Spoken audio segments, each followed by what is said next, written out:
오늘도 함께 말씀을 나누도록 하겠습니다. 오늘은 열매의 8번째 온유에 대해서 함께 나눠보려고 하는데요. 말씀 보겠습니다. 마태복음 11장 29절로 30절인데요. 나는 마음이 온유하고 겸손하니 나의 멍에를 메고 내게 배우라. 그리하면 너희 마음이 쉼을 얻으리니 이는 내 멍에는 쉽고 내 짐은 가벼움이라 하시니라. 아멘. 오늘 우리가 함께 나누는 온유는요, 헬라어로 프라위테스라는 단어를 사용하는데요. 이 단어를 영어로 살펴보면 meekness라는 단어를 사용하는 것을 알 수 있습니다. 자, 이 단어가 이야기해주는 뜻을 살펴보면 부드러운 인격을 의미하는데요. 자, 조금 더 풀어서 설명을 해보면 쉽게 화를 내지 않고 너그러운 마음을 갖는 것이다 라고 우리는 정리할 수 있습니다. 자, 우리가 잘 알고 있는 책 중에 게리 체프먼의 5가지 사랑의 언어에서 온유를 설명하는데 이렇게 설명하는 것을 볼 수 있습니다. 사랑은 온유하다. 우리는 사랑의 감정을 말로 전달하고 싶으면 온유한 말을 써야 한다. 온유한 말투로 해야 한다. 우리가 사용하는 말보다는 그 어투로 내용을 이해한다. 같은 말이라도 크고 거칠게 표현하면 그것은 사랑의 표현이 아니라 비난하고 정죄하는 표현이 될 것이다. 솔로몬은 유순한 대답은 분노를 쉬게 하여도라고 이야기했다. 배우자가 몹시 화가 나서 말을 함부로 할 때라도 당신이 그를 계속 사랑하기를 원한다면 더 열을 내며 화를 부추길 것이 아니라 부드러운 말을 해야 할 것이다. 자, 이 글을 통해 온유가 우리의 언어 생활과 관련이 있다는 것을 우린 알 수 있는데요. 자, 그런 의미에서 저와 여러분들이 하는 언어 생활 속에 어떤 말을 하고 있는지를 돌아본다면 우리가 이 온유의 열매를 맺고 삶을 살아가는지를 점검해 볼 수 있을 것입니다. 자, 성경에서 언어 생활에 대해서 굉장히 많은 권면을 하는데요. 저는 특별히 야고보 사도가 쓴 야고보서를 통해 언어 생활이 건강할 때 경건한 삶을 사는 것이라는 그 이야기를 통해서 우리의 언어 생활을 이렇게 점검했으면 좋겠습니다. 그래서 야고보서는 이 언어 생활에 대해서 어떻게 기록하고 있냐면, 먼저 첫 번째로 야고보서 1장 19절로 20절에 보니까 내 사랑하는 형제들아, 너희가 알지니 사람마다 듣기는 속히 하고 말하기는 더디하며 성내기도 더디하라. 사람이 성내는 것이 하나님의 의를 이루지 못함이라. 아멘. 자, 이뿐만 아니라 이제 1장 26절에서 이렇게 이야기하는데요. 누구든지 스스로 경건하다 생각하며 자기 혀를 제갈 물리지 아니하고 자기 마음을 속이면 이 사람의 경건은 헛것이라. 자, 그래서 온유한 사람의 언어를 보면 굉장히 겸손해요. 그리고 또 조심스럽다는 것을 우리는 알 수 있습니다. 자, 그렇다면 우리가 이 온유를 소유하기 위해 어떻게 해야 할까요? 오늘 본문이 그 방법에 대해서 이야기하고 있는데요. 자, 예수님께서 이렇게 이야기하십니다. 마태복음 11장 29절로 30절에 보면 나는 마음이 온유하고 겸손하니 나의 멍에를 메고 내게 배우라. 그리하면 너희 마음이 쉼을 얻으리니 이는 내 멍에는 쉽고 내 짐은 가벼움이라 하시니라. 아멘. 어제부터 우리가 예수님의 삶을 들여다보고 있지 않습니까? 자, 예수님의 삶을 들여다보면서 우리가 알 수 있는 것은요, 이 9가지 열매를 모두 다 맺고 하나님께서 맡기신 사명을 감당한 완전한 분이 바로 예수님이다라는 것을 우린 깨달을 수 있습니다. 자, 특별히 오늘 함께 나누고 있는 이 온유의 열매 또한 예수님의 삶을 통해 우리는 살펴볼 수 있는데요. 예수님께서 이제 고난을 당하셨을 때 수많은 사람들로부터 비난과 비방을 들었습니다. 그뿐만이 아니라 많은 병사들로부터 조롱을 받기도 했죠. 자, 그러나 그때 예수님은 화를 내거나 어떤 모욕을 하지 않으셨습니다.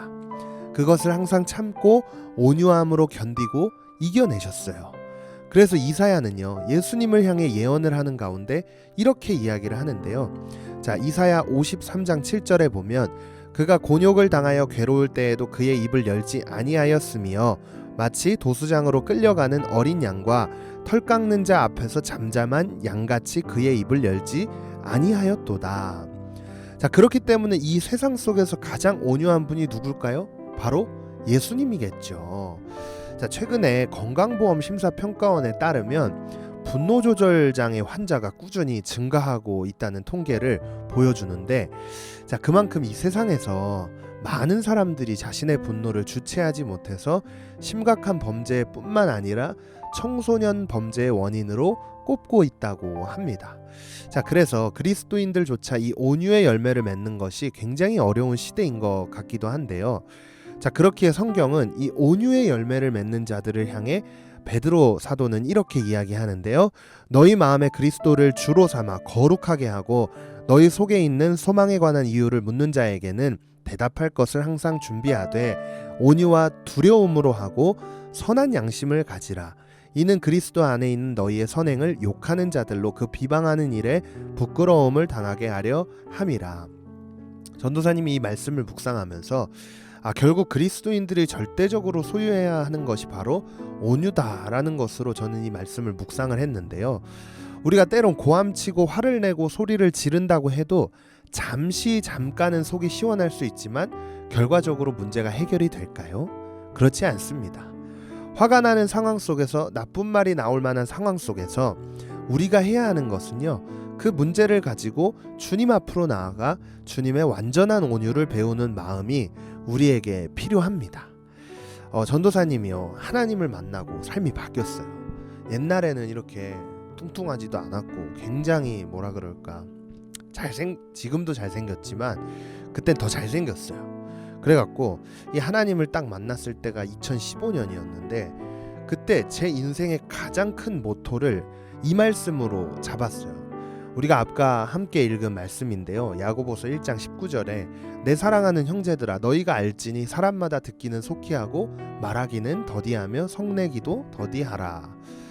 전도사님이 지금은 굉장히 온유해 보이고 착해 보이지 않습니까? 아닌가? 예. 자, 하나님을 만나기 이전에는요, 전도사님이 굉장히 다혈질이었어요.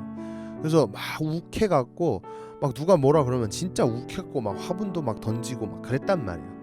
근데 그게 너무 힘든 거예요. 다혈질 때문에 너무 힘들었어요. 그래서 사람들이 저를 평가할 때 굉장히 호불호가 많이 갈렸어요. 그래서 누군가에게 기쁨을 주기보다는 불편을 줬던 사람이 바로 저였어요. 그런데 제가 하나님을 극적으로 만났어요. 2015년 9월 달에 하나님을 극적으로 만났는데 그때 이 다혈질을 고쳐보고자 제가 기도도 하고 말씀도 열심히 보고 때론 막 다 막 뒤집어 엎어버리고 싶지만 제 손을 꽉 부여잡기도 하고 참기도 하면서 그렇게 지내왔는데요. 다행인 것은 그렇게 다혈질 성격이 조금씩 변화돼서 지금의 저로 바뀌게 되었습니다. 자, 지금도 굉장히 온유한 거예요, 여러분. 그런데 이제 그렇게 바뀌고 난 이후에 가장 큰 변화가 뭐였냐면 제 주변 사람들의 평가였어요. 그 이후로부터 저를 대하던 많은 사람들로부터 어떤 말을 들었냐면 함께 있으면 제 마음이 편하고 너무 좋습니다 라는 말이었어요. 굉장히 감격스러웠단 말이에요.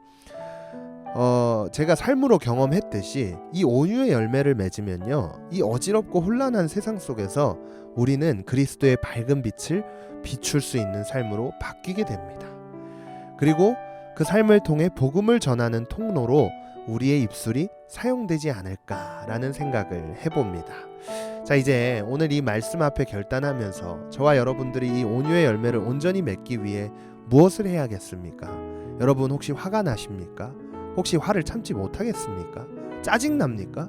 인생 만사가 막 다 개빡치고 그럽니까?